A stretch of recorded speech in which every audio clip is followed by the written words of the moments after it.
All right, welcome to today's episode of Heat Check. On today's show, Peyton Gallagher, Gabe Swartz. We're doing our 2011 Reclassified. We've been doing this series all summer long.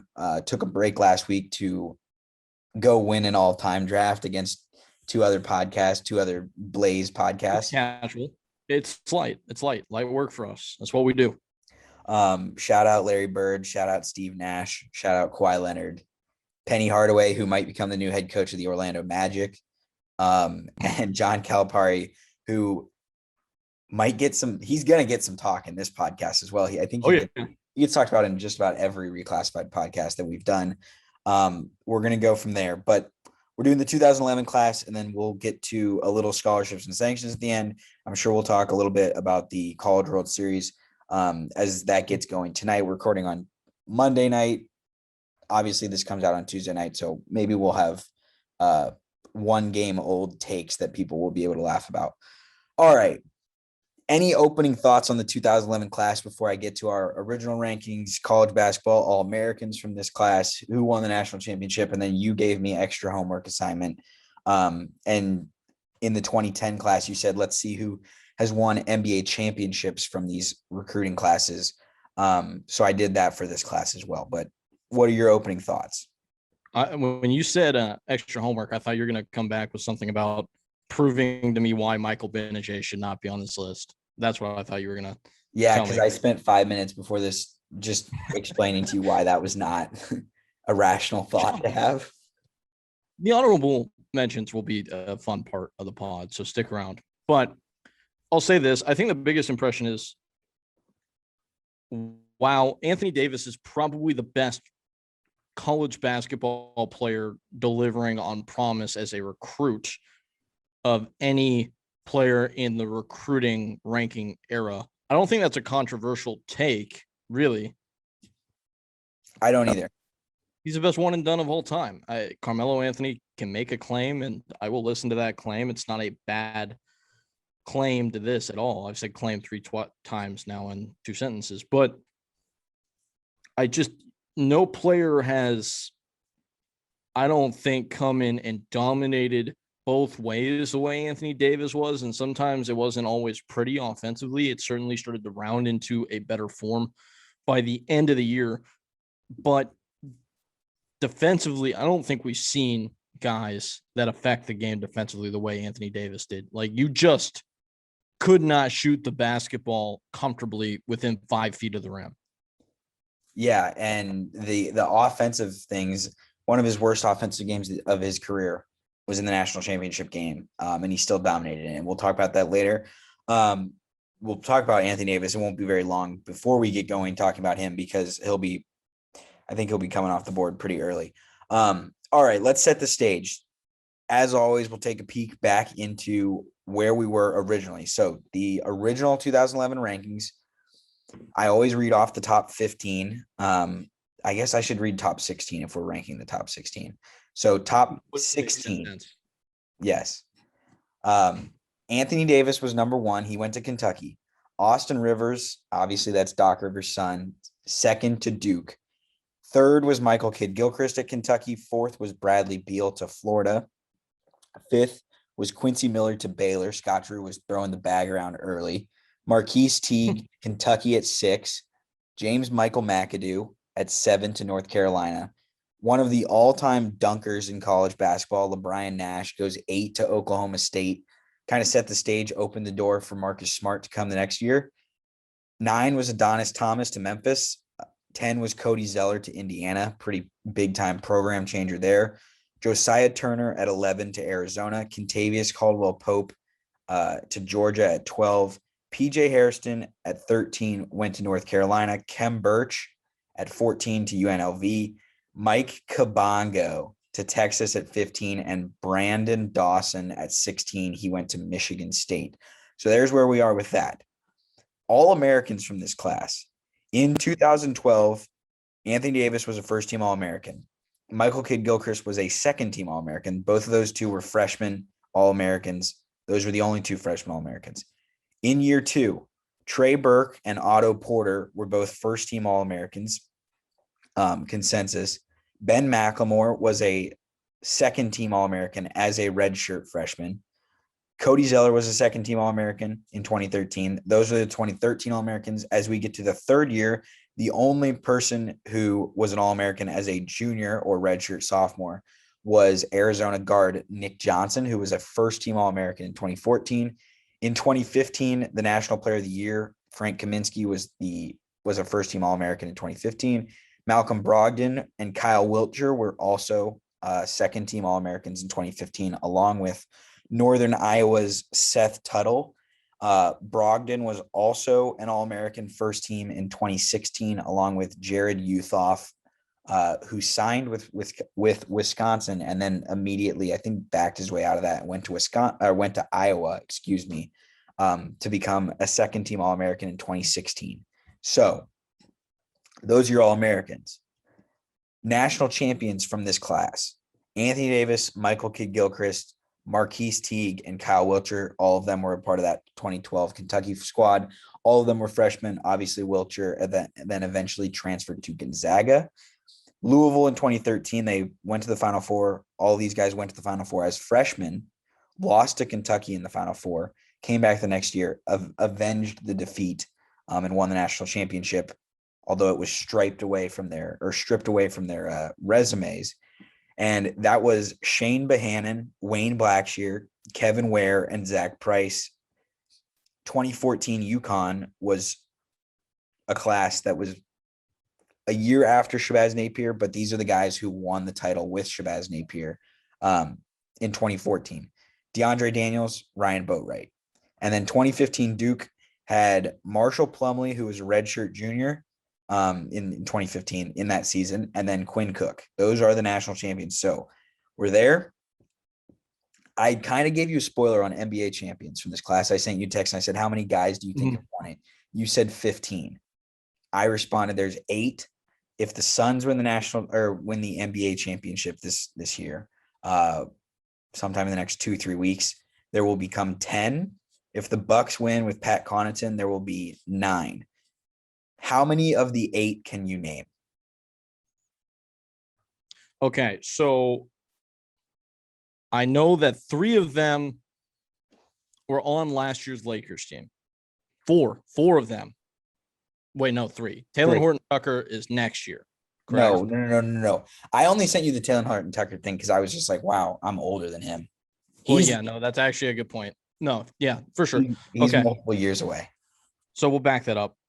So Anthony Davis, Quinn Cook, KCP. Check them all off, right? And Norman Powell. Quinn Cook's a 2-timer because he had the 2018 Warriors title and the 2020 Lakers title. Norman Powell got his ring on the Raptors. Correct. I'm just going to look back through the 247 composite and just kind of do a cursory glance because those are the 5 that I know for sure. Wait, you're only at 4. 4. Rodney Hood was not on the Raptors yet, so no. Was he on the Cleveland team that won? No. He did have a weird flirtation with. He was there in 2018, but he didn't. Finals legendary status as the only guy who was like helping out LeBron for a second. You're missing the other 2-time champion. So had to be a Warriors player or a guy who bounced around. Okay, so you're nodding your head yes. And I'm just going to rack my brain now for guys that would have been in that age range. Is it obvious? I've already said the guy's name on this podcast. James Michael McAdoo. Correct. You're not going to get the next. I feel really good about myself now. You're not going to get the next 3. It's like that, huh? Yeah, you're not going to get the next 3. Can I get one guess to keep it alive? Okay, one of them played for Shaka Smart at VCU. McDaniels. No. Briante Weber. Okay. He was on the 2017 Warriors. And then the Raptors team in 2019 had Malcolm. Oh, I should be able. Okay, I was just going to name the whole roster because I know it. So Malcolm Miller and Jordan Lloyd. Okay. Which I looked at their stats in college. I was like, how did these guys make the league, let alone like they love Raptors love projects. Yeah. So if the Suns win, Frank Kaminsky and Abdul Nader will be added to the list. If the Bucks win, Pat Connaughton will be added to the list. If the Clippers or Hawks win the NBA title, nothing changes. This class stays at 8 NBA champions, which feels low, but I think we'll go It'll up decline. / Anthony Davis Yeah. will win more titles. I also think that like in real time, it will obviously decline the more we progress towards current day because guys just haven't been able to bounce around for as long in the NBA, right? Like that makes sense. Yeah, because we're going to start talking in upcoming years. It's either going to be like rookie guys who didn't have much to do with the championship, or it's going to be guys are just on bad teams. So we're going to have a smaller number. Okay. Before we dive in, a couple like fun nugget facts before we start. Wild class for St. John's. I mean, yeah, you get Amir Garrett, who ends up being an MLB reliever who likes to start fights. Some guy named Sir Dominic Pointer. He was a stud. And yes, he was a stud. Sir Dominic is his first name, only later to be succeeded for best names at St. John's by Shamorie Shimmy Pons. And then like the best of them is Mo Harkless, who I think might have been the lowest rated of the three as a recruit. No, Mo was he might have been in the middle. Pointer was 34, Mo was 37, Amir Garrett was 72. Amir Garrett was one spot below Kevin Ware. Okay. So there we are. You got any other fun nuggets? I mean, shout out Kevin Ware. Most famous for a horribly unfortunate thing that happened to him at the Final Four, where the leg break that we don't need to relive, but also was on the floor for the Ron Hunter Jr. shot because that's where he transferred. So two huge NCAA moments for him. This class, my fun fact was this class produced the 9th overall pick in the 2012 draft, in the 2013 draft, and the 2015 draft. That's odd. Very odd. The 9th overall pick in the 2012, 13, and 15 draft were all in this class. So yeah. All right, let's get going. I have the number 1 pick. Peyton, you had the number 1 pick in 2010. That's right. You had Kyrie Irving, right? Correct. So I have the number 1 pick. Not going to overthink it. The scouting services got this right the first time. I'm not going to change it. First ranked player originally, first ranked player in our re-ranking, our reclassification, Anthony Davis. In college, he averaged 14 points per game, 10 rebounds per game, 4.7 blocks per game, and shot 62% from the field. He played 32 minutes per game, and I was surprised / shocked based on his NBA career to remember that he played all 40 games for Kentucky as a freshman. And in the national championship, you mentioned that sometimes the offense was ugly. He was 1 for 10 shooting, had 6 points, 16 rebounds, and 6 blocks, and still dominated that game, despite the fact that his shooting was 1 for 10. There's nothing to add. He was so damn good, like just otherworldly good. And it is so strange to see how his game has evolved at the NBA level because he is such an offensive force now. And when he decides to turn it on, the defense is still just as impressive. But it's not the best part. The question was always, okay, what is he going to be on the offensive end of the floor as a prospect? And the offense has developed to, I think, beyond anybody's wildest imagination when he was drafted. And the defense is kind of an afterthought when in reality at the college level, he was like 75% defense, 25% offense, and was that far and away the best player in college basketball anyway. Well, his collegiate game was set a screen at the elbow or at the top of the arc, roll, lob, dunk. And it was that, or it was a pick and pop mid-range jumper. He didn't shoot threes. He shot 15% from 3 in college. I mentioned this to you pre-show. Anthony Davis in college won every single award he was eligible for. He won National Player of the Year. He won SEC Defensive Player of the Year. He won National Association of Basketball Coaches Defensive Player of the Year, which was the only Defensive Player of the Year award that existed at the moment because the Naismith Defensive Player of the Year award didn't exist. He was first team All-American. He was the SEC Player of the Year. He was the SEC Freshman of the Year. And then he gets to the NBA, and he hasn't disappointed yet either. 24 points per game, 10 rebounds per game, 8-time All-Star, 4-time All-NBA, 4-time All-Defense.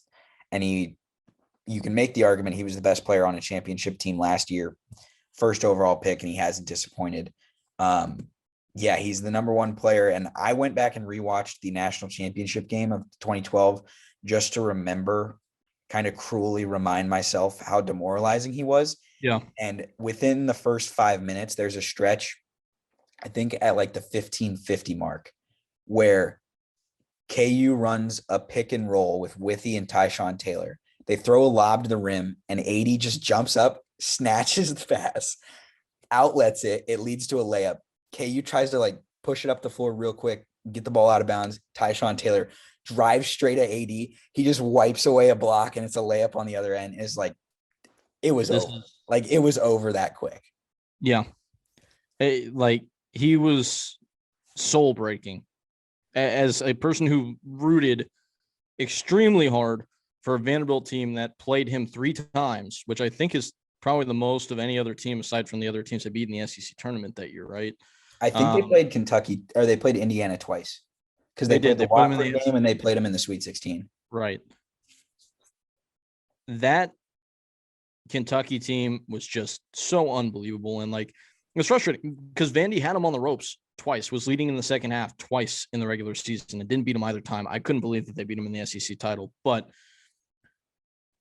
the craziest part about that is, comparatively to the team that lost the national championship in 2015 from Kentucky, the difference in NBA talent on the Anthony Davis team, because nobody else from the AD team really stuck in the league. Whereas, I mean, there were a ton of guys. And I guess it kind of played out that way from the 2015 Kentucky team, where it was like Trey Lyles is still in the league, but he's just kind of a guy. Tyler Ulis is out of the NBA. Marquise Teague isn't in the league anymore. And it's kind of just D-Book and Cat. And there were really good guys. What's up? Marquise Teague was on this team, and it was Willie Cauley-Stein that I'm thinking yeah, of. but after AD, it was like Terrence Jones, and then MKG, who never fixed his jump shot, was out of the league pretty quickly. Like, I think he spent 6 years and took 33. He's playing for Dallas right now. MKG. It's just like, if Dorian Finney-Smith gets hurt, this is like 75% of what that guy is and can't shoot. So yeah, okay. He's just riding the bench. But yeah, like, not in hindsight, him over Bradley Beal at 2 is nuts. Wow. Dorian Finney-Smith also in this class, transferred from Virginia Tech to Florida. Wouldn't have thought we would have been saying that, like, MKG is the other hyphenated last name guy in this class's backup in the NBA 10 years later. Yeah. Anyway, this is as easy. This is the biggest layup that I think we've had so far. Easily. We've had some big layups for the first one. I mean, we haven't had a debate since Kemba Draymond, and we did have a debate in the 07 one last summer when we did, and we settled on Derrick Rose because of the collegiate career. Yeah, 80 at 1. I think I would be comfortable saying he's the greatest one and done ever. And yeah, if Zion wins a national championship, there's an argument for Zion, but he didn't. Yeah, and he didn't even make the Final Four. Yeah. So all right. Number 2, I think I have an idea where you're going. So I contradicted my criteria here, because my criteria would dictate that I should go with a Frank Kaminsky, Trey Burke, some of the other guys who came. Based on which part of your criteria? The whole thing being is, like, how many people at the places you played, like, have to mention you when they're telling people about their full basketball experience. I don't know if that's the case for Brad Beal at Florida, but he is just so much better at basketball than everybody else that I had to put him at 2. Yeah. It's just a no-brainer to me. He is the best player that Florida has ever had at playing the game. is going to go down as the best NBA player to ever come out of that program. I say that with extreme confidence. And I think that's where the argument kind of stops. He was really great in college. Yeah, absolutely. He was so young. That was the thing that got me. He was like 17 years old, not 16, but 17 years old, super young college guy, reclassified to be there. Probably, is the rare example of a guy that comes in because as Devin asked you what it can look like if you reclassify in and you are that young. It can go really badly, but Brad Beal kind of was one of those guys that defied that. All SEC as a freshman. Would have been the freshman of the year in the conference had Anthony Davis not existed. Yeah, I think the resume kind of speaks for itself. At the college level, immediately came in and was 15, 7, and 2. He turned 28 years old today. Happy birthday. Happy birthday, Brad Beal. I had forgotten, and this is why it's good to go back in and research. I had forgotten that Florida had made it to the Elite Eight. I had forgotten that they were leading by 10 in the second half against Louisville. And if not for a little bit of a choke job from the team, which, speaking of, Billy Donovan, pretty good recruiting class a couple of years in a row of just setting himself up with Kenny Wilbekin, Kenny Boynton, Patrick Young, Bradley Beal. Like, if Beal sticks around, if he goes maybe 2 and through, which he didn't necessarily need to, clearly, maybe they're more of a national championship threat in the next couple of years after he's gone. But yeah, I mean, they easily could have been a Final Four team, even though they were a 7 seed, and it took them making multiple upsets, and it would have taken multiple upsets because they got Norfolk State after Norfolk State beat Missouri. But yeah, he's easily in the number 2 in my list too. Yeah, the NCAA All-Region as a freshman, that's fairly rare. And the craziest nugget to me is that because of his performance and what MKG did at Kentucky, those 3 guys were the first 3 guys, all one and dones, mind you, to get drafted 1, 2, 3 and all play in the same conference. First time it's ever happened. I remember that from watching the draft coverage that night. I don't know why it's stuck in my brain. I don't know if it's happened since. I don't think it has. Well, because we thought it was going to happen with Zion, RJ, and Cam Reddish, and then Ja came in. Exploded. Yeah. So that kind of ruined that. Obviously, but yeah, I don't know.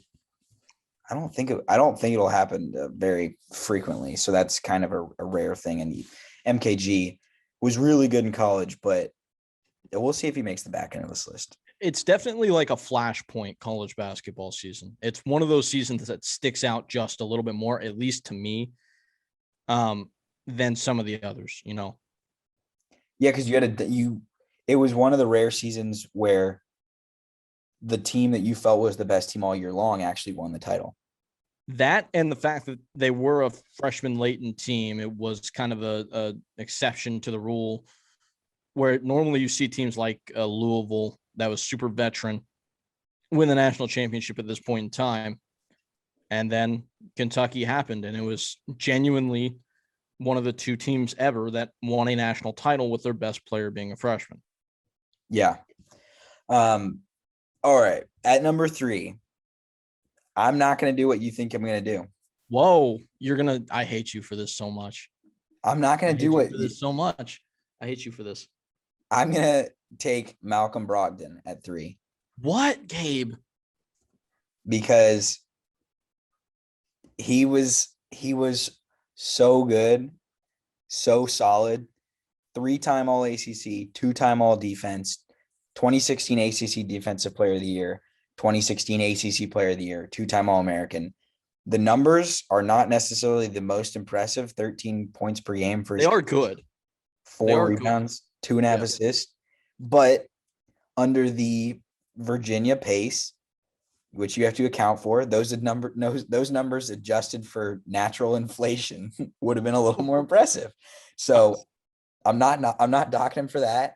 And you put it very nicely. If Joe Harris was the sparkler, Malcolm Brogdon was the match that lit the flame for Virginia basketball. Yeah. It's a shame he never made a Final Four. And honestly, a shame that Syracuse in 2016 beat them because Brogdon deserved the credit for putting Virginia on the map the way that they eventually became. Yeah. He was the best player on the first two 30-win seasons that the team had had since 1982. They've now had 5, but at that point in time, they'd only had one ever, and they had Ralph Sampson on that team. So to accomplish that and to really validate this Virginia team and program into what they are now, he is owed all the credit in the world with, like you said, Joe Harris, also Justin Anderson, who, by the way, if Justin Anderson doesn't get hurt, his last year at Virginia, I think they maybe win the conference title and probably do a little bit more in the tournament, right? So I get it, but I think it's really wrong because you're going to make me say who I have at 4 now because I have to say Frank Kaminsky, who I didn't want to say because I hate Frank Kaminsky. I had him at 4 as well. I had Frank at 3. How did I end up higher on Frank Kaminsky than you? I don't know. Maybe I was just trying to zag because you were like, yeah, dude, what are you doing? You were trying to make me feel bad for liking Frank Kaminsky. And I love Frank Kaminsky. And I was trying to I was trying to not be too high on him because he's the best player in his program's history, national player of the year. Only made the one All-American team, which is odd for a 4-year guy that won national player of the year, but he did do it. They beat an undefeated Kentucky team in what is one of the most seminal moments in the last decade of college basketball because of him. Can I flip? Yeah, go for it. So we're going to flip it?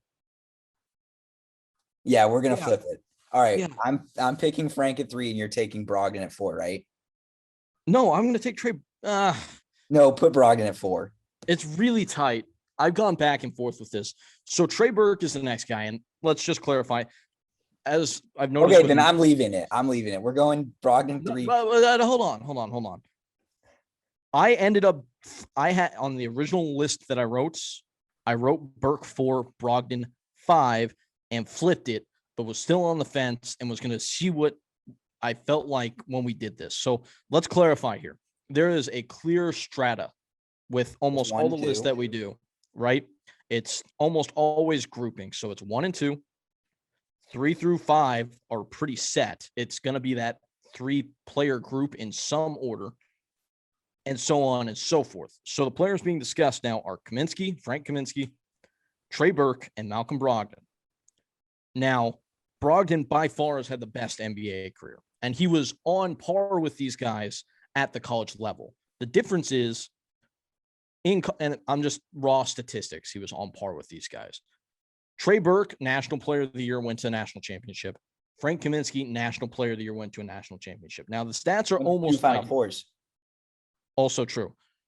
The stats are almost identical for Burke and Brogdon, although that Burke was a slightly better facilitator, averaging around 6-7 assists a game. Brogdon was a better defensive player. What Brogdon means for his program all time, though, compared to what Burke does, having lost a national championship in a game that never happened, having played at a program that has way more significant teams and moments than the one that Trey Burke was a part of, considering that they've played for a national title and lost more recently than that, considering the national title and Final Four losses that they had with the Fab Five, considering Steve Fisher's national championship, aside from the Fab Five that people kind of forget happened. I did end up with Brogdon at 4, so I am okay with switching that and making it 3, 4, and then putting it back to me. And having it back to me at 5. Well, I assume you're going to. And I put Trey Burke at 5. So that's how we're doing it. Okay, so as it sits right now, we're through our first 5. We have 80 at 1. He was the first ranked player. We have Bradley Beal at 2. He was the 4th ranked player in the original rankings. We have Frank Kaminsky at 3. He was 242nd ranked originally. We have Malcolm Brogdon at 4. He was 98th ranked originally. And we have Trey Burke at 5. He was 93rd ranked originally. I think it's important to note on the Malcolm Brogdon front, we might look at him slightly differently, NBA career wise, if the one award that he has won, which is Rookie of the Year, was not to his name, and he would not have won it had Joel Embiid been healthy that entire season. Is that You're fair? confident in that? Is that fair to say? Embiid was so much better. He just only played 30 something games. And it was the same thing as like the Zion case. I don't know if he was so much better, dude. Trey Burke was 18-7.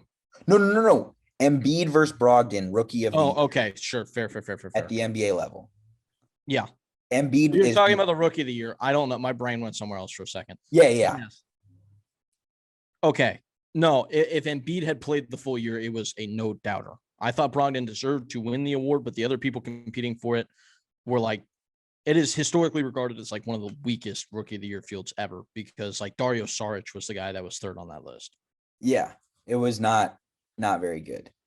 So that's where we're at. I forgot he did that. I forgot he won rookie of the year. Yeah, it's like the feather in his NBA career cap because like he's a solid player, but at the end of the day, his NBA average is like 15 points per game. Trey Burke is currently at 10 points per game for his NBA career. I would say that Trey Burke started very well, fell off, but Malcolm Brogdon's a guy that could sneak onto an all-star team at some point in time. Like the level he's at right now with Indiana. He was injured this year, but like he was fringing upon all-star status 2 years ago. Like he was in the discussion. He got votes. Yeah, it's fair. Trey Burke is nowhere near Malcolm Brogdon as an NBA player. The other reason I would be comfortable with it is, or I'm comfortable with where we ended up with Trey Burke at 5, is that Trey Burke wins the National Player of the Year award in 2013, but some other outlets gave it to Victor Oladipo, so it's not necessarily one of the most dominant National Player of the Year runs of all time. Correct. So I'll just say with that, and then his NBA career, just one All Rookie award given to him. He was one of the 9th overall picks. He was the 9th overall pick in 2013's NBA draft. Frank Kaminsky was the 9th overall pick in the 2015 NBA draft. So they're kind of linked as first as National Player of the Years and guys that got drafted in the same NBA slot. So there you go. And I'll say, like, on a team that was of the quality of a national champion, which Michigan was, they got to the game. We have rarely seen players with better individual stat lines than what we saw from Trey Burke, who averaged 18.6 points to go along with 6.7 assists, 3 rebounds, and 1.6 steals on 50, 38, 80 shooting splits. Like, he was incredible for that year and was a 2-year guy. It never really caught on at the NBA level. Had it, we probably looked back at him a little bit differently. But to me, this is kind of like that 12-13 season, because of what it was sandwiched in between, kind of has become like one of the forgotten years of college basketball. Yeah, you had a dominant national champion in 2012 with Kentucky. You had a Shabazz run in 2014. Exactly. And also, the other thing with Trey Burke to think about is that if Kansas doesn't absolutely pee down its leg at the end of that Sweet 16 game, we don't like the deep shot that he hits, credit to him, but just some average free throw shooting and decent situational awareness from the guards on Kansas, and they win that game. And Trey Burke never goes even to the national title game, but it happened. So credit to him. I'm very intrigued to see where you go at 6.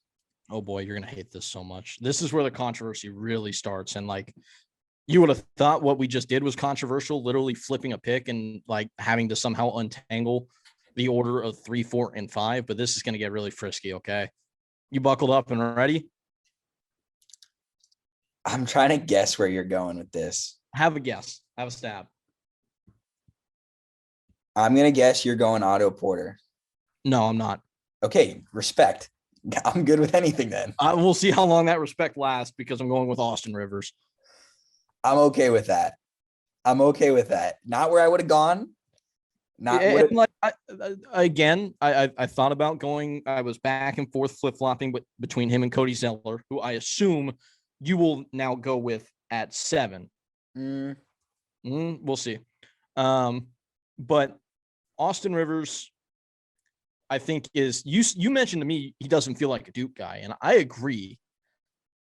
I think maybe it was the stage in our developments where some of the stuff is happening and it feels kind of like weird. Like, was that a dream? Like, kind of like with the Michigan Louisville national championship that we were just talking about, where it like doesn't like stick in our brains the same way. I don't know. I just dropped my water. I can't really explain it, but like Austin Rivers, accomplishments wise, maybe shouldn't be here. His Duke team lost to Lehigh, which I think is a large part why he doesn't feel like a Duke guy. He was there for a year.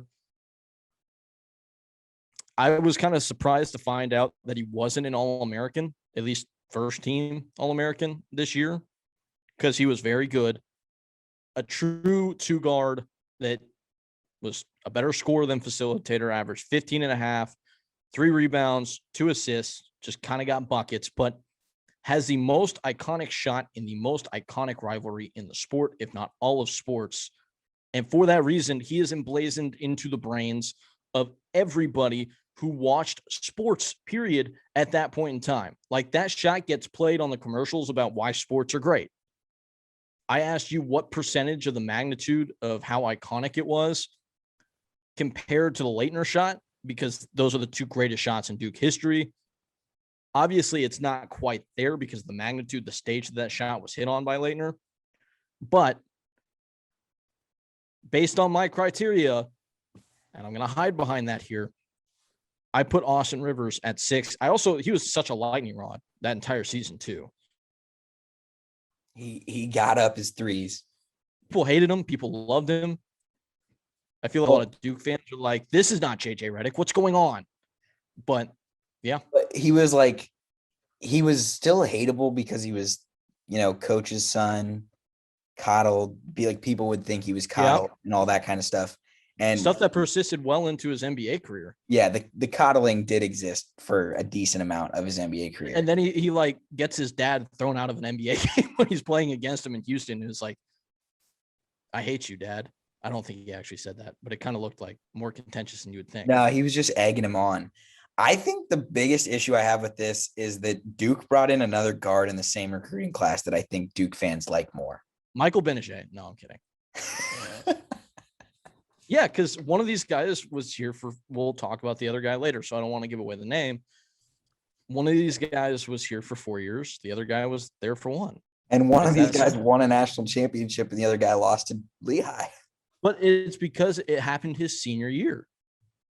Yeah, I don't know, but we're talking in code now. We'll readdress this when we get to that player. Okay, because I have him pretty high.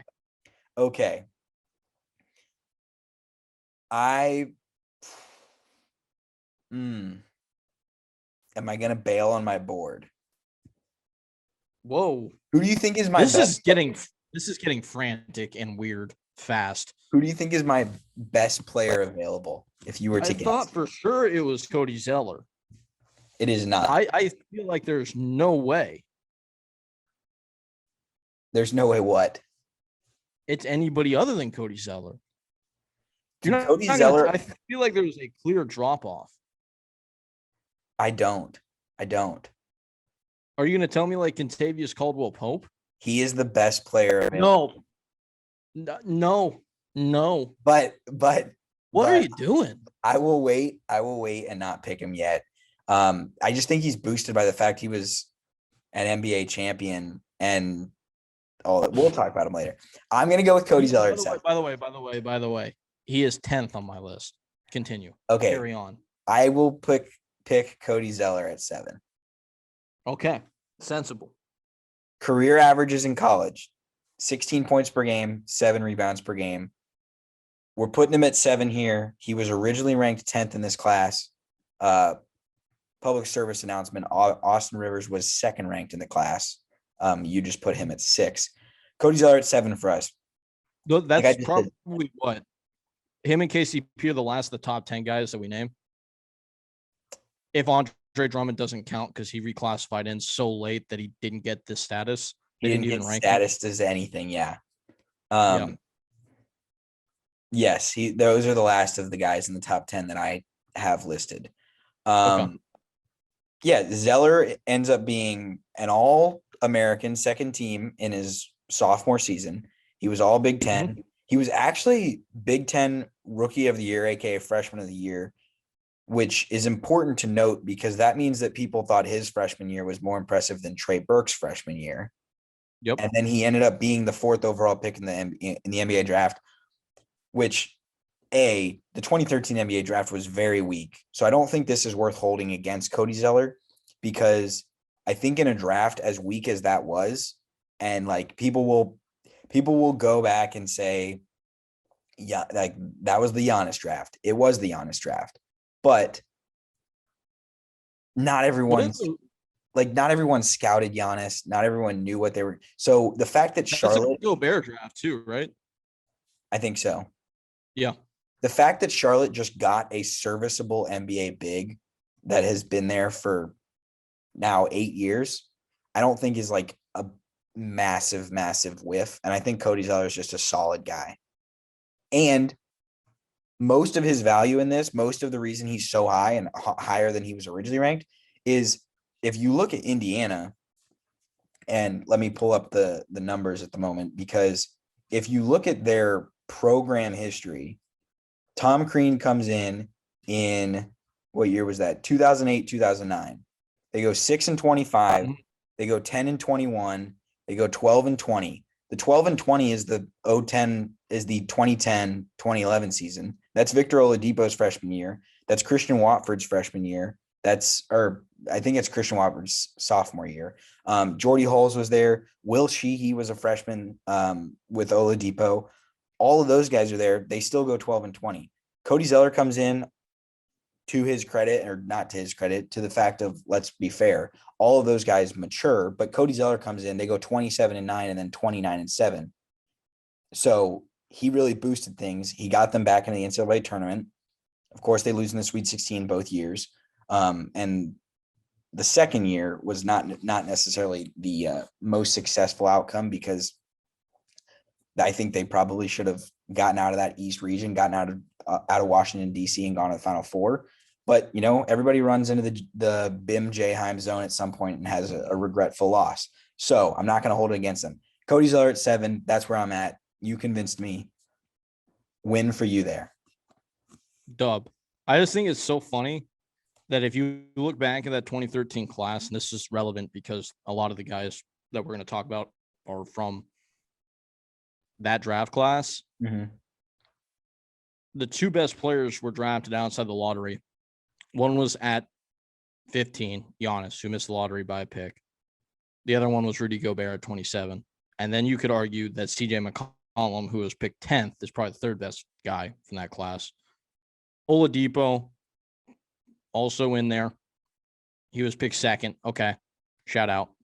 And then Tim Hardaway Jr. So the top 5 has mostly guys that weren't up there. Dennis Schroeder, 2 at 17. Yeah. Weird. It was not a great draft. So the fact that you just getting a serviceable guy is probably a win for Charlotte. Dub. Yeah, and I'm kind of surprised that Zeller hasn't been dealt to another team at some point in time to help them kind of get that a championship level team, to get that kind of solid center presence, right? That's just kind of going to exist with other guys, be it if it's a Zubac for you. That's kind of surprising to me. He's just been a solid NBA player for a very long time at 10-8. So shout out to him. He brought Indiana basketball back though. Him and Victor Oladipo pretty much single-handedly did that. And that's why I thought for sure he had to be this high. Yeah, I think he gets more credit for it if Indiana would have been able to, if Tom Crean would have been able to keep it rolling. They just ran into Kentucky though. Otherwise they maybe go to a Final Four. Who knows? They just ran into Anthony Davis. No. I'm saying I think he gets more credit for it if Tom continues the success the years following him. Yeah, and I hear you too. And I what I'm adding to that is that maybe if they end up in a different side of the bracket, they're regarded as a team that's even held in higher esteem for Indiana. Yeah, and I mean that was his freshman year. He comes back as a sophomore. Oladipo becomes a junior, and they lose as a 1 seed to 4 seed Syracuse, the Michael Carter Williams team in 2013 in the East Regional. So, and that was a team that preseason was championship odds of plus 500. I think they were either the preseason favorite or the number 2 team. I can't necessarily remember, but I mean, they win a Big Ten regular season champ. They were good. So that's my Cody Zeller analysis. Okay. I have Otto Porter here. There's no complaint with that. I have 2 guys that I would still take ahead of Otto that are on my board. And one of them is KCP. You're going to say KCP, and that's ridiculous. Why? I mean, so Otto Porter Jr. is not remembered as fondly, apparently by you, particularly because he had a 2-seeded team that got beat by a 15, which was not his fault. It is the only basketball memory that I don't know why, though, because he was awesome all year long. They ended up ranked in the top 5, played in big games, particularly against Syracuse.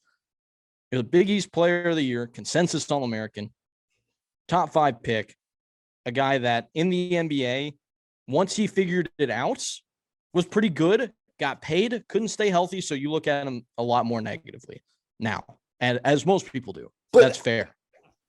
I'm just saying that, like, Otto Porter's career is one of near misses in terms of entering the collective conscious of basketball fans as a guy that's, like, fondly remembered.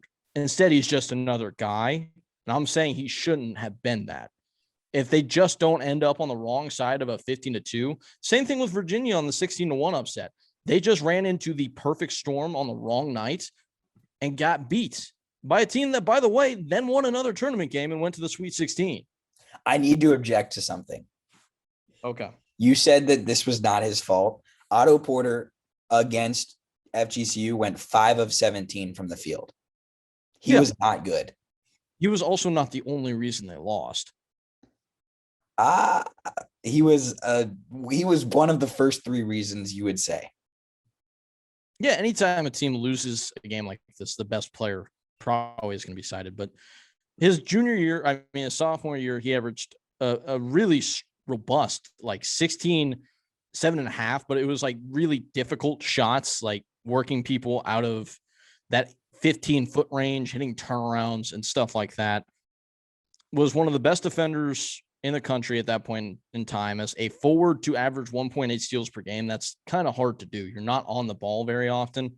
So that's really impressive.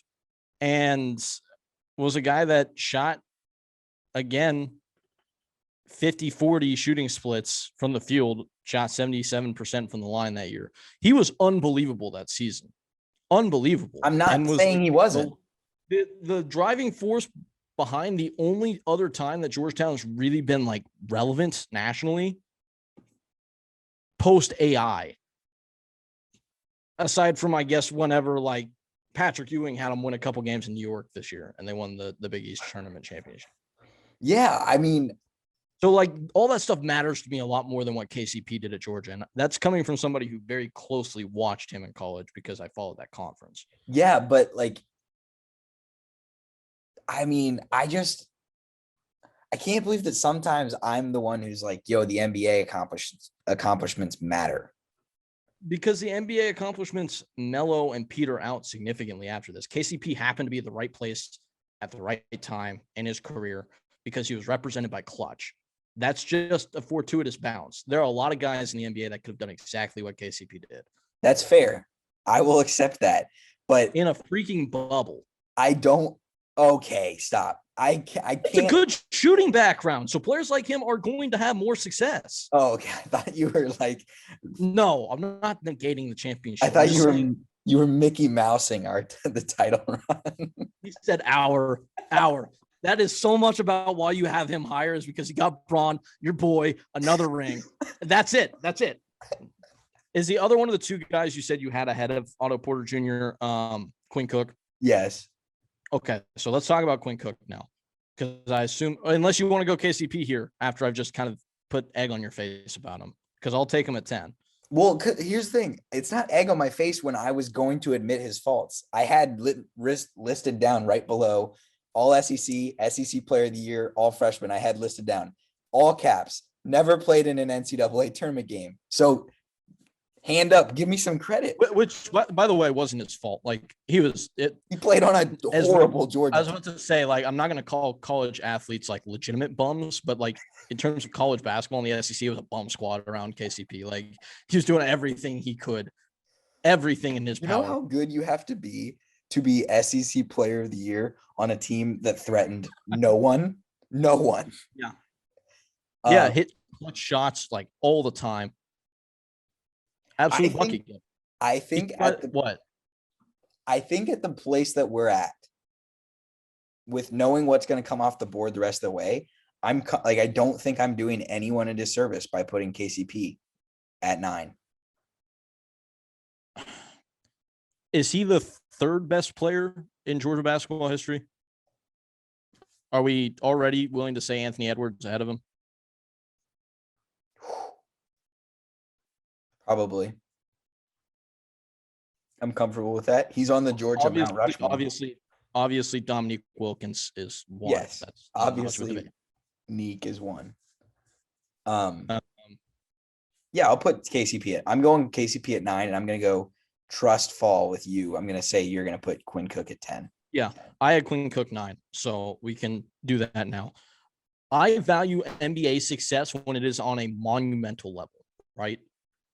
Draymond Green being a huge contributor on historically important teams, being a part of the reason why those teams were relevant to begin with, is a huge success story for A, Michigan State, but B, for the amount of people that are going to talk about Draymond Green in the past. I mean, in the future. Like, if we talk about KCP and his importance to that Lakers championship in 10 years, and it's coming from people that aren't like Bill Simmons or you and me, I would be astonished.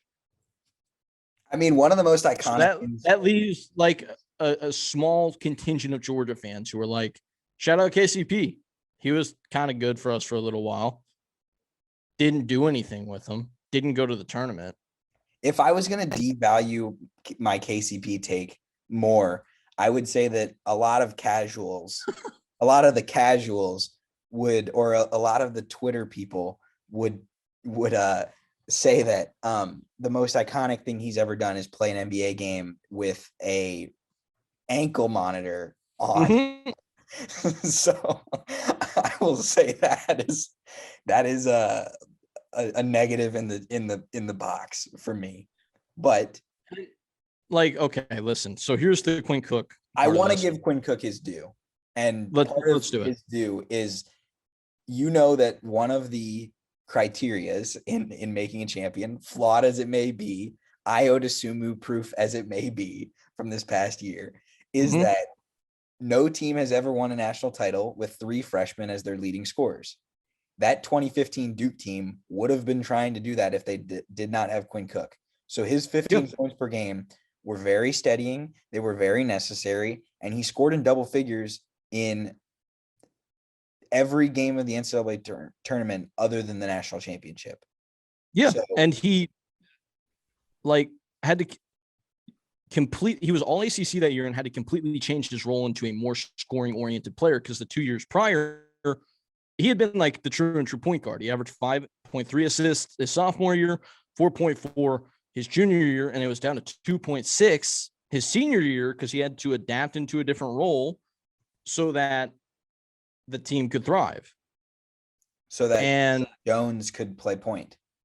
Exactly. And that ended up winning them a national title. So I think Duke fans probably are going to look back on Quinn Cook very fondly. Like you said, is a national champion, averaged 15 points per game on that team, only second to Jahlil Okafor, who at the time was like the last of the like great post scorers with all the post moves coming out of high school guys, and was a ready-made, I'm going to go get you 17 points per game in college dude coming out of high school because of his post game.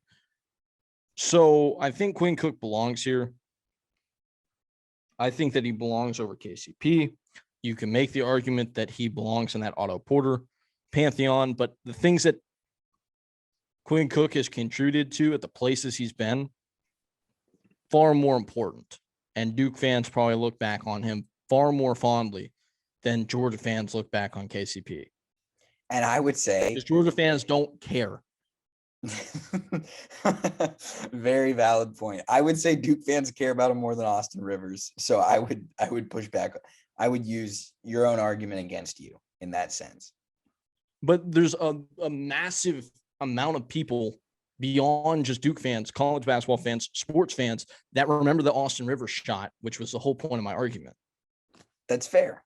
I think another feather in the Quinn Cook cap is that clearly people trust him to be around a winning situation and be a very solid teammate.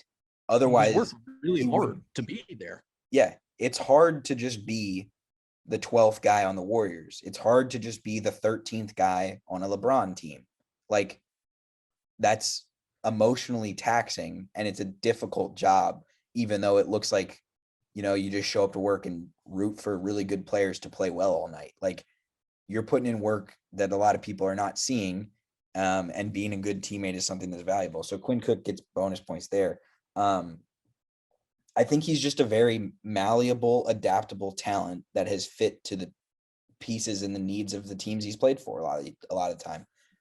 And I'll add this, was a guy that didn't start really in the NBA. Like, he had to work his way up. It took him 3-4 years to catch on and finally get the chance to have a long-term role on a team like the Warriors, where he ends up winning the one championship, losing the other to Toronto. Then he goes to LA and they win a championship there too. So that only enriches the points. But I would just say that, you made the point earlier that I was valuing NBA success more early on, and now it feels like I flip-flopped. No, the elite NBA success is just not really in this class. So you come back to a more sweeping barometer, and it is the college success. So that's what I kind of used here to gauge things, because it applies to more guys. Okay, that's fair. So at 11, what I'm going to do is I'm going to just go with someone that I think, if you're a college coach, you would love to have a guy come in, play 3 years, average 10 plus points per game in all 3 years. Okay.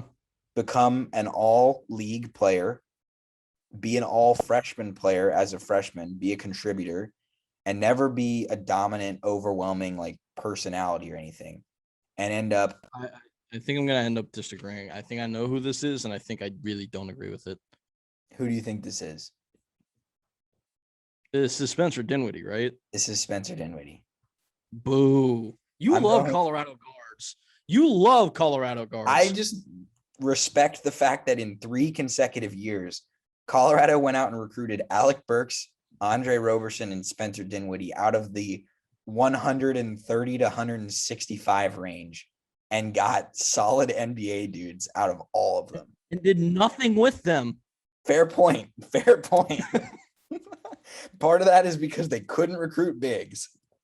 This is like the Cal football of college basketball. It's like Colorado, just a lot of pros went to this place, and you're like, what? For real? And they didn't go to a bowl game? Really? All of that makes me think McKinley Wright will stick in the league for a little bit. McKinley Wright is a lot smaller than those guys. Fair point. You've been saying fair point to me a lot today. Salient point. Pointed out that you're saying some outlandish stuff, and I think getting beat back a little bit. I'm just gonna say it. I'll say what everyone's out of pocket. Not the best podcast from Gabriel Alexander. So I mean, I would just ask you, what differentiates Spencer Dinwiddie from Norm Powell? Oh, I just think he's a better player. At the NBA level, I don't. Not at the NBA level. Not at the NBA level. At the college level. I don't know if I agree with that either. At the college level, I think he was better. Also, from an iconic memory standpoint, he was on a Colorado team. The best thing Colorado ever did was in 2014. They had a buzzer beater court storm against Kansas that made me mad. Okay. I'm going to go with another guy here that I think just well and above. I can't. I mean, this is a communal thing, so I can't fight it. Like you have him 11. I don't think I'm gonna get you a flip flop again. So I think he's solidly in. Like, yeah, I have a little bit of a black hole from like 14, 15, 16, and he was one of the guys that I thought was probably going to be on the right side of that bubble. I think nothing from 11 to 16 could be like He's probably the best NBA player Colorado's ever produced, unless I'm just forgetting somebody Chauncey really. Billups. No, Chauncey Billups. Chauncey Billups. Never mind. He's second best. I'm not going to make any bold claims. I'm not the best Colorado Buffaloes historian. But what I was going to say is About to get Bill Walton. we came to a decent consensus on what our top 10 was in a varying order. 11 through 16, you can push on me. I'm not going to push on you because I'm just going to let it like whatever you think I'm good with, because this is a very subjective area. I went with Ron Baker here. Okay, I might push on that. Why? Because I like how he doesn't get any, like, Basketball Reference didn't want to put up like his all conference from the MVC because it just doesn't matter that much to them. Yeah, College Basketball Reference. Major conferences, you get the all conference on Basketball Reference. Nope, not if you play in the MVC. Yeah, very disappointing from College Basketball Reference people. So you make your anti-argument, and then I'll make my pro. Okay, my anti-argument would be this. Wichita State went to the Final Four when he was a freshman. I understand that. He didn't play a crazy huge role on that team. Mm-hmm. So I understand that he was a part of the undefeated team that lost to Kentucky in 2014. I always get my Kentucky years mixed up. We're not missing Fred VanVleet's 2012, correct? He's the next class. Okay. I just wanted to make sure we didn't like somehow miss him because he was like a 0-star recruit or something like that. Okay. Nope. Okay. He's in the next class. Okay. And I believe Clay Anthony Early is in the next class as well. Even though I don't know if he'll make it or not. What I would say is this. On the Ron Baker front, I had a couple notes. He was a walk-on, which means in all reality, I don't think he's actually eligible for this. Like he could have been recruited and signed by somebody. He was out there. He's in the class. I know. Okay. I was reading stories and he actually played. He was one of the rare high school basketball players who still played high school baseball as a senior. And apparently, I don't know how variable this how veritable is that correct? Yes, veritable. Yeah. Okay, I don't know how real this is, but apparently his dad said that Bill Self offered him a walk-on tryout at Kansas, and Ron was not didn't want to do it because he was in baseball season and he thought his basketball game was going to be rusty, so he was going to just be told no. So that rather than being told no, he just asked Greg Marshall to take him and redshirt him his first year and let him work into it as I know you don't have a scholarship for me, but I want to come to you. So it's not like a true walk-on where it's this dude just showed up on campus. Yeah, I mean, every team, they're called preferred walk-ons. They're way more common in football where there are a ton of them, but every team has these. Yeah. So I would just say, I don't know. I think there's the fact that we have a guy who's literally been an all-NBA player before and you're going Ron Baker over him. I mean, maybe that just serves to the point of who? Andre Drummond's been an all-NBA guy. Oh, yeah, true. Fair enough. Yeah. But yeah, what I'm saying though is you want to just hammer on the fact that Wichita State people love him. Yeah. That's your best argument. Yeah. And that's the argument I'm going to make. And it's the argument that I've made the entire time.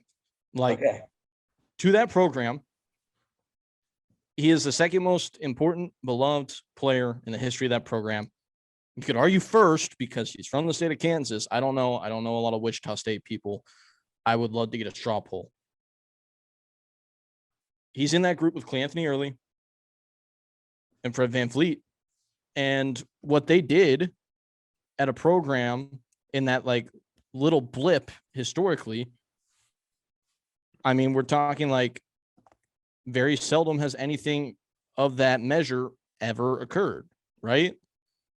And not only is it the fact that he was, you could argue Fred VanVleet or him, the best player on a team that went to the Sweet 16 after starting in the first four, which has become like a trend, but they were one of the originators of that trend. Just barely at the buzzer got beat by Notre Dame, an incredible game in the Sweet 16. So let's just forgo the fact that he was on a team in which he was maybe the best player at Wichita freaking State, in which they went to the Sweet 16, right? He's a guy that consistently was up over 13 points per game in college for 3 years. Pretty rare to find something like that in this group of players. And I just thought that the things that he had accomplished at that place and what that meant to those people, and what he honestly, as much of a meme as he may have been when he was playing for the Knicks, like this is who the Knicks have to throw out there. Like actually was decent at times in the NBA, but like more than anything, he's actually important to people. And no offense to Andre Drummond, I don't think anybody cares. Yeah, I just think you have to give a guy credit for the fact of how good he is. At some point. I'm sure Ron Baker would be real good too if he was 7 feet, 280 pounds, and nobody could like touch him without bouncing off. This feels like a big time James Harden quote about Giannis, where it's like, yeah, he'd be working a drive-through if he wasn't 7 feet tall. And he's really like, what was the? Let me look it up. Let me just say this. Also, slide against Andre Drummond, dating Jeanette McCurdy. It was real creepy looking.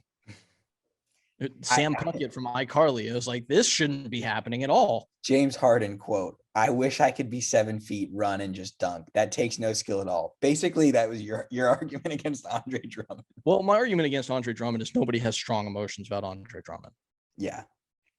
Other than Lakers fans who are like, why is he playing? Yes. That's also, or Carson Brever.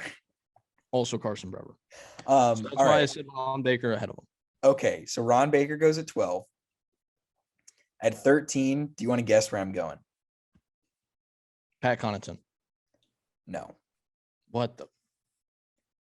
I think that over time, his NBA career, his NBA accomplishments will kind of wash away, given the fact that he's averaging at the moment 5.2 points per game for his career. Are you going to tell me Josh Richardson? Please don't tell me Josh Richardson. I'm not going to tell you Josh Richardson. I'm definitely telling you someone who was an All-American.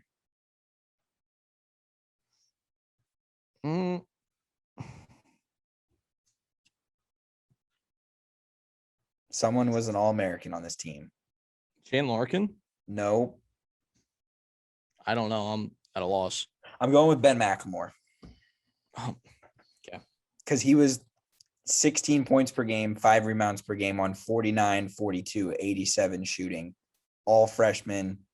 His NBA career has not been awesome, but it's been serviceable. How do Kansas fans rank of the last decade players that Kansas fans love? Does Ben McLemore make the top 10? Yeah. Do it. Okay.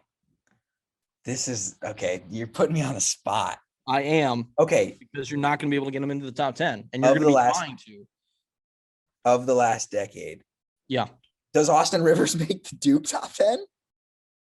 That's again, he has a loophole argument because of the shot he made. It goes beyond Duke fans there. Okay. Okay. From 1 to 10. Devontae Graham's number 1, like easily. Frank Mason is 2. Yeah. Is Udoka 3?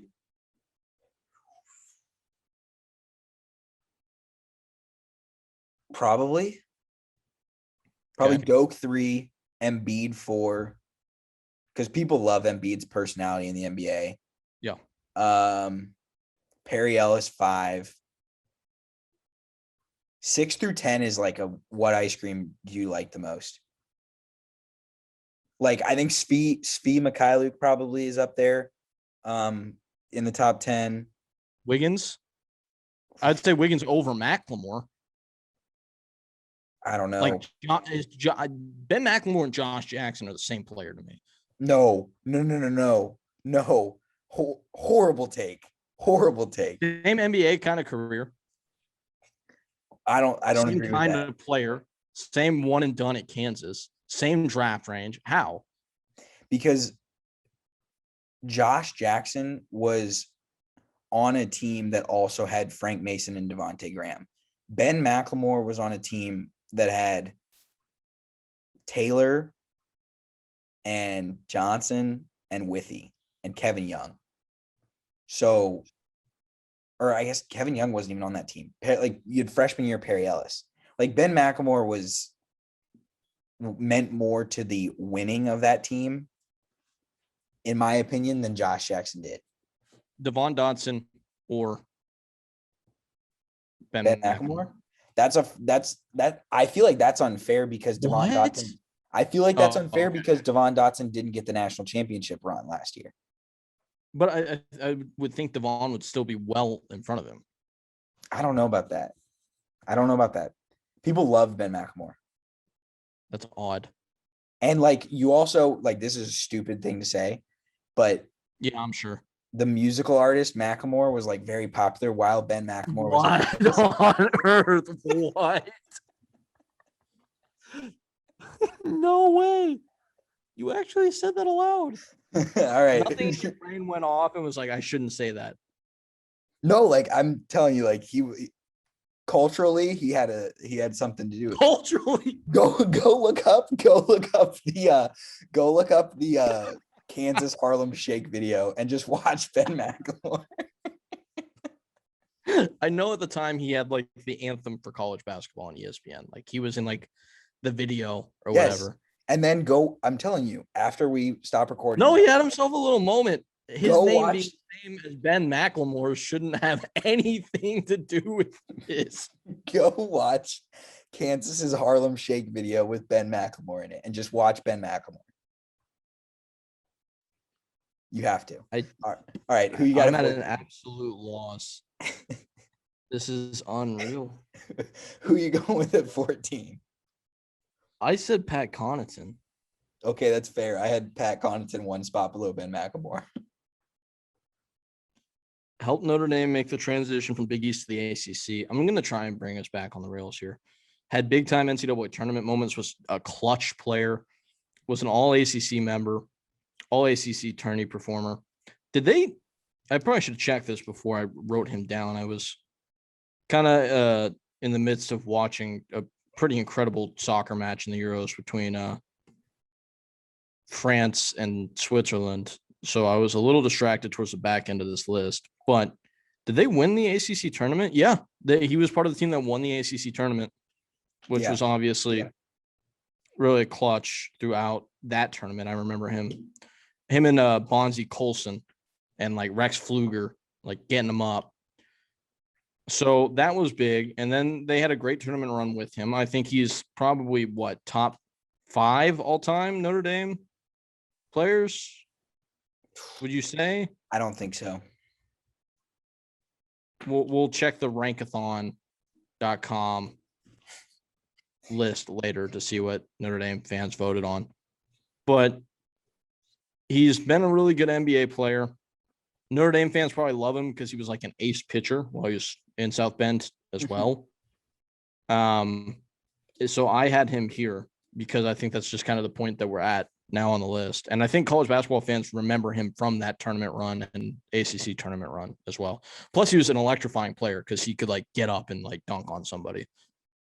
Yeah, he was exciting. And the MLB draft pick story is always a fun one to hear.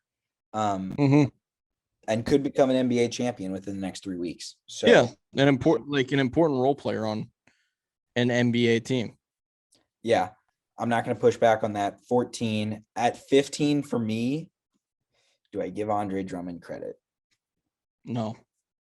I feel like we're going to get ragged on. You just can't not rank an all-star. People hate Andre Drummond, dude. And like everybody's known for a while now that we probably got it wrong putting him on like all NBA teams and stuff because they are just such empty calorie points and rebounds. And we Yeah, but, saw like, what it looks like when he was on a team that actually like mattered this year. And it was like, what is this guy actually doing for us? okay, but do you want to know who else I'm like comparing him to? Like who I'm picking against? No, I know the motley crew that is It's here like right now. Elfrid Payton, Nick Johnson,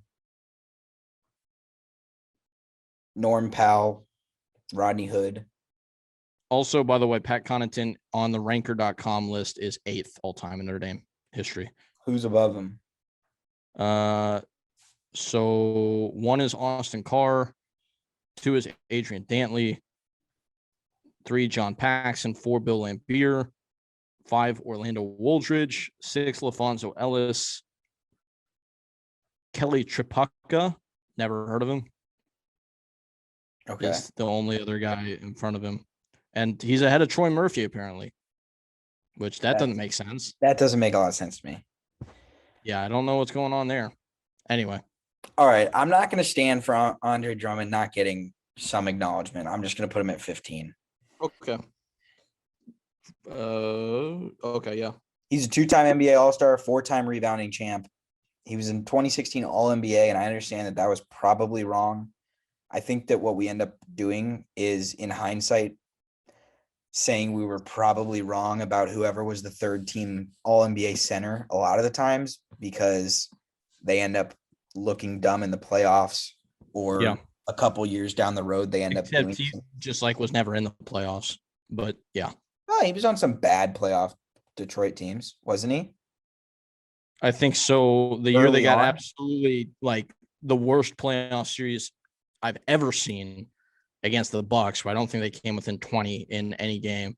And then the year that they like won game 1 in Cleveland and like pushed LeBron to, I think, 6 games because Stanley Johnson was the LeBron stopper. No, that series never went. I think that series was a sweep. I think it was like I thought the Pistons. Maybe you're right. Maybe you're right. It was a sweep that like the Pistons were close in games or something like that.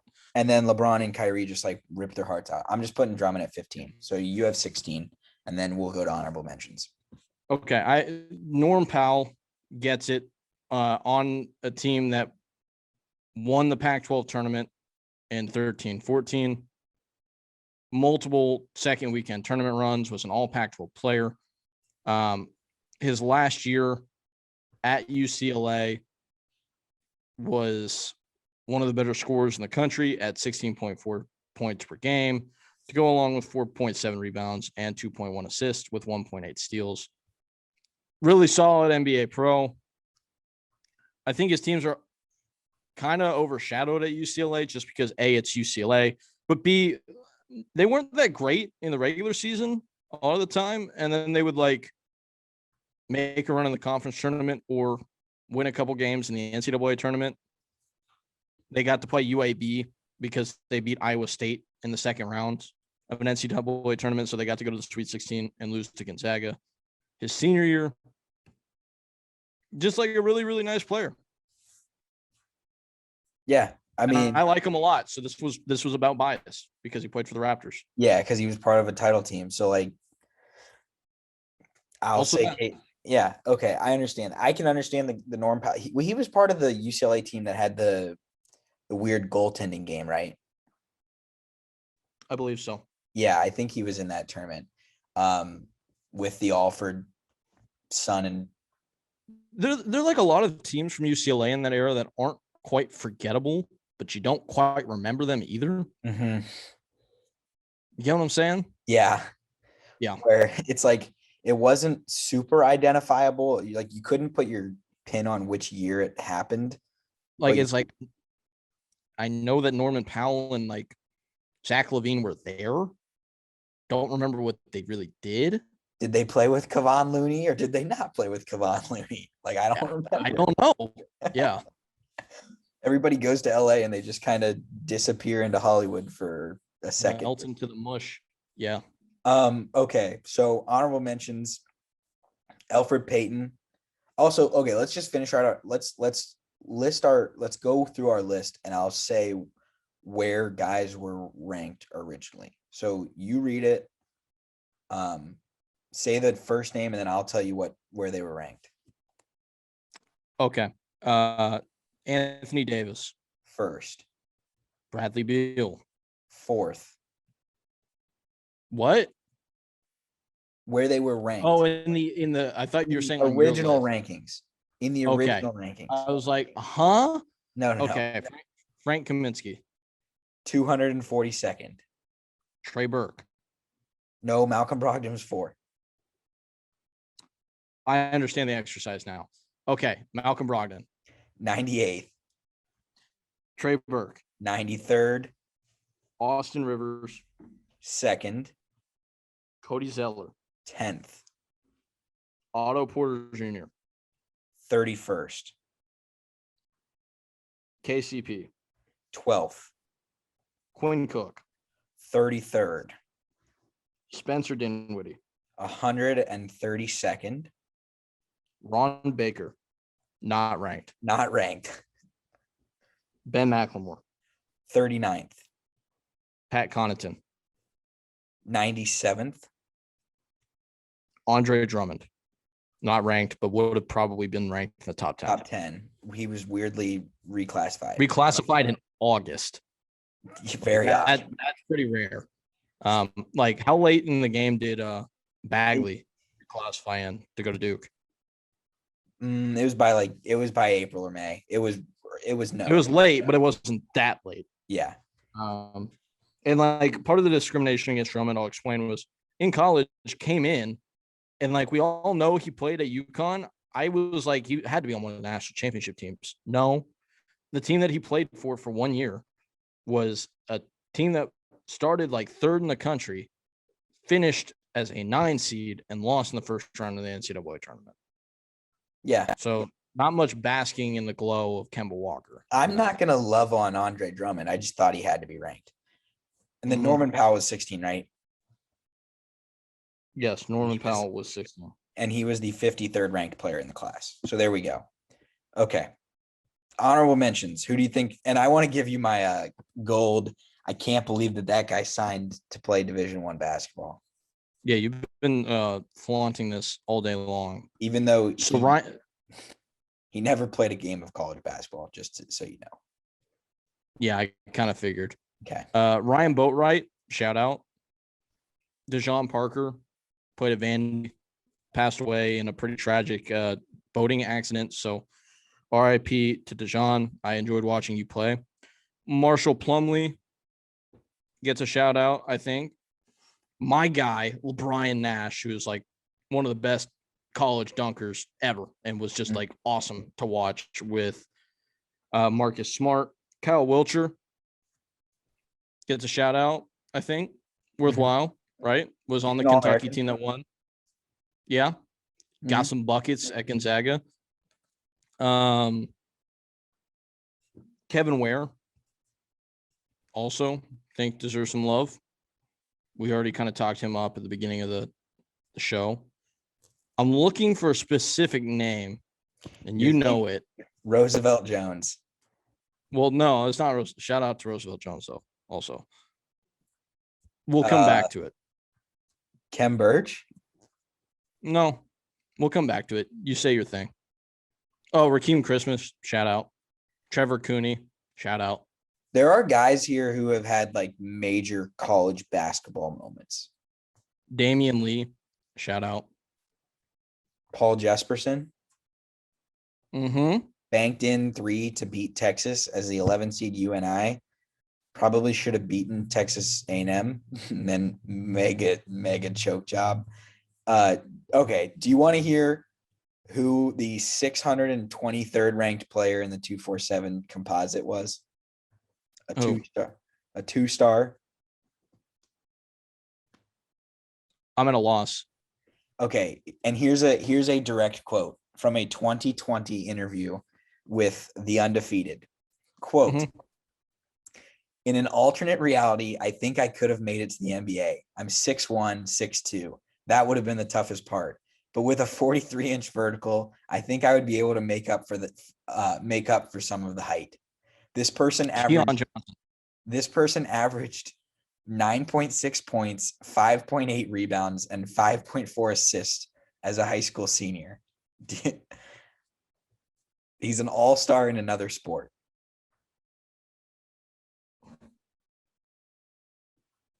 Oh man. It's a very delusional, I could make the NBA take. This is like a reverse Draymond Green with the NFL. It is an NFL player. I figured. Because like the first instinct is Raheem Garrett, and then obviously no, or I mean Amir Garrett, sorry. But then obviously no. Raheem Garrett is like a character on the HBO show Ballers. We didn't rank Rodney Hood. Also, shout out him. I'm just kind of looking through stuff we didn't now. rank him. The player, I have not a clue. The player was Devontae Adams. Why would I have been able to guess that? I don't know. I just think of the like, hey, that guy went and played a different sport. That one's more notable than, I mean, and shout out Amir Garrett for being a top 100 basketball recruit, but yeah, but we're there. Really pull the Terrell there. I don't have anyone else to shout out other than Kevin Pangos, Gonzaga. Oh, what's up? Dylan Ennis, who went from Rice to Villanova to Oregon and was on the Oregon team that went he was 697th in this class. Wow. Shout out to Ajeti Baru for being the 44th ranked player in the country and going to Charleston, College of Charleston, and never scoring more than 10 points per game in 4 years. Mm-hmm. That doesn't make sense. Oh man, I need to find this guy. We're not ending this podcast, even if you have to like edit out the dead space of me looking, because I gotta find him. What are you looking for? My guy. For what? The best player in this Georgia recruiting class. Oh, I know. It's like right around 200. Oh, we found him. Nemanja Drusic. I freaking loved him at Georgia. He wore like an undershirt and like didn't look like a basketball player, but he got buckets, was like a 10-10 guy for 80 years at UGA. I'm glad you got him there. Out of South Kent, Connecticut. Okay. You got any scholarships and sanctions before we go?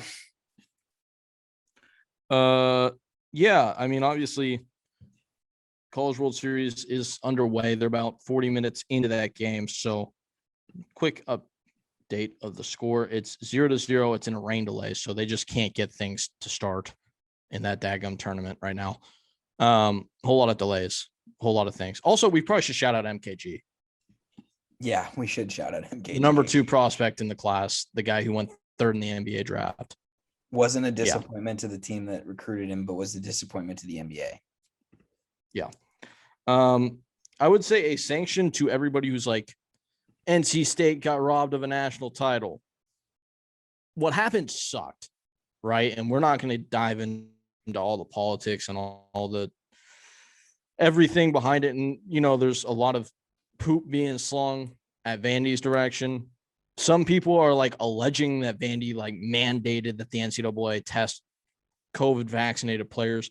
Find it hard to believe that the NCAA would have buckled to that and been like, you know what, Vandy, you're right. We'll do what you say. That seems a little bit of a reach to me, given there's bias in this. I guarantee you Vandy didn't want to win that way. That's cliche. I also think it's true. No competitor or athlete would want to go to the call, especially on a team that's like a multi-time national champion and knows what that means. Like nobody wants to win that way. All the people who are like NC State would have won a national championship. Kumar Rocker probably still does what he does because they had most of their best hitters available in that game 1. The real question was pitching. Full complement. Vandy's like middle of the road staff, by middle of the road for their rotation, are still elite guys versus NC State's. I know NC State had been hot. I know they had beaten Vandy once. It was very fluky. Jack Leiter allowed 1 home run, and it's what beat them. I would imagine that Vandy probably wouldn't have just been walked over en route to a national championship series berth. And even if they had got there, still had to win 2 games against Mississippi State. What happened sucks, but we're not going to pull a UCF here. Okay. Like they didn't win a national championship. They may have. Their chances of winning it, I think, were just as good as Vandy or Mississippi State. I'm going to push back on it in this, just because you've pushed back a lot on my hand wringing about the 2020 national championship that never happened for Kansas, and said a lot of things about Dayton. Sure. So I get this stage for a second. It is incorrect to say that NC State was robbed of a national championship. They were robbed of a chance to win the national championship. And I think that, I don't know what Vanderbilt's role was in this, but I do think that Vanderbilt, and I think that the other programs involved, given the outrage to everything, and given the fact that vaccinated players have, and that the NCAA wasn't actually listening to the Douglas health officials, and the Douglas County health officials never told them to do anything. That's what the spokesperson for the Douglas County health officials department said, that the NCAA just made their decision and then blamed it on them, which is typical NCAA. I think that they could have waited a day or two and allowed to see some progression. Yeah. And I agree with you. And you can't just be like, well, Vandy still has to beat Mississippi State, because part of the challenge of beating Mississippi State is doing so after you've beaten another team, which would have been NC State. So that's the challenge. Other than that, I understand everyone's going to have their own opinions on that. There's going to be those challenges, but from there on out, it's not anything that I think we're going to do much about. So NC State ends up out of the tournament. I think people are going to be upset about that. I understand the frustrations, but at the end of the day, I mean, it just sucks. It sucks. Flat out, it sucks. And I think most people would have rather seen them get another chance. And rather than having this thing end, I personally don't think that the way that they backed up on their protocols really made a lot of sense. But I really just hope this is the last tournament and the last kind of like run that is impacted by COVID testing protocols. That's my hope. Yep. I don't know if anything will change, but I wish that NC State would have had a chance, and I wish that people would understand that, like, Vandy, part of the pushback, if I'm Mississippi State, is just that you have to face a fresh lighter and rocker, or a fresh lighter who would have had to pitch against NC State in that game. Well, I mean, and there was a lot of discussion about whether or not Leiter would have thrown. I don't know if they would have, because the objective isn't to get there and lose the College World Series. It's what do you have to do to win the College World Series? And going into that, not being able to pitch your two best pitchers, I mean, I think you bet on your other guys to get you there. Someone would have had to throw, though. That's the point. Yeah. Yeah, absolutely. And that is a fair point. So this certainly is set up for Vandy to benefit. Yeah. Which sucks, because I think they want it to go down like that. I think they'd rather just win a national championship on their own accord, which they are fully good enough to do. I don't know. I wonder what would have happened if Vandy was like, we don't want to get forfeited through to this, so let's wait it out and see what makes sense for them to play. I think that it was a joke that they thought it was acceptable to force them to play the game the way they did on Friday, and then say that it wasn't. I don't know. The whole thing reeks of the NCAA being a cowardly institution. So, I guess Vandy could have been like, no, we're not going to accept your forfeit, right? Yeah, like if Vandy says we won't advance on a forfeit, what does the NCAA do? I have no idea. I don't know. That's an impossible situation to put Vandy in to ask them to do that, though. Because the NCAA is not just be like, okay, well, then the winner of Texas and Mississippi State is the national champion. They're not going to do that, because that loses them multiple games worth of TV and ticket money. But I have no idea. I'm just rubbed the wrong way by far the most of like bragging about attendance numbers and then kicking a team out for COVID when you clearly don't actually care about it. It's that part is frustrating. It's just maybe should they care about it? Should they care about it? Yes, but that's a different. At this point, I don't We're know. not going to do that right now. We're not going to do that right now. We have different opinions on this, and we're not going to do that right now. That's a much longer discussion. So my only other scholarship, I've liked to see these teases that we're getting about athletes and their NIL. Yeah, NIL. I always get it. NIL and NLI messed up. Yep. Graham Mertz tweeted one out today of like coming soon, and it was a GM5 logo. So we'll see what guys end up doing. But July 1st, Thursday, could be the opening of the floodgates. And the NCAA. Hopefully I get to clean up on college athletes wanting logos made. That's my dream from this, is that I can make your logo. I can put your letters together in a funny way. Yes. Send me your money. My Venmo is open. All right. We'll end it on that. Peyton's event. I have one more scholarship. Oh, okay. And one more player that we forgot to mention. Shout out to Shane Larkin, who's like one of my all-time favorite college basketball players. We didn't started at DePaul. Started at DePaul, as I learned for this podcast. Okay. Scholarship for Simone Biles, because like qualified for another Olympics, might actually like be the most dominant athlete of her generation, honestly, at this point. Like, she's listening. I'm not a gymnastics aficionado. I've called gymnastics before. I've learned and brushed up on some of the rules in the last year. By no means am I really qualified to do anything other than say, hey, that looks pretty cool. The way gymnastics people talk about Simone Biles, I think validates that claim. It's very impressive. It's very impressive. And to the 17-year-old who's going to run at the Olympics for the U.S. for the first time since like the 1960s. Yeah, I'm just getting amped for the Olympics, and we're about a month out from that. So, or less than a month out. We're less than a month out from the Olympics, and we are 2 months from today is week 0 of college football. It always bothered me that the Olympics were so sanctioned to the Olympics. It always bothered me that the Olympics were so late in the summer. Like, summer events should be in July and June, like the World Cup and the Euros. That's my opinion. My stance, not changing up. The problem is that summer isn't technically until June 20th. So you can't have the Summer Olympics during this. I don't care. When does school get out? I don't care. Well, school gets out at different times around the world. Canada gets out in June. So that's stupid. All right. Well, I mean, you root for an NBA team, so that's fair criticism as well. All right, that's today's episode. We'll see everyone Friday. Thanks for listening. Peace.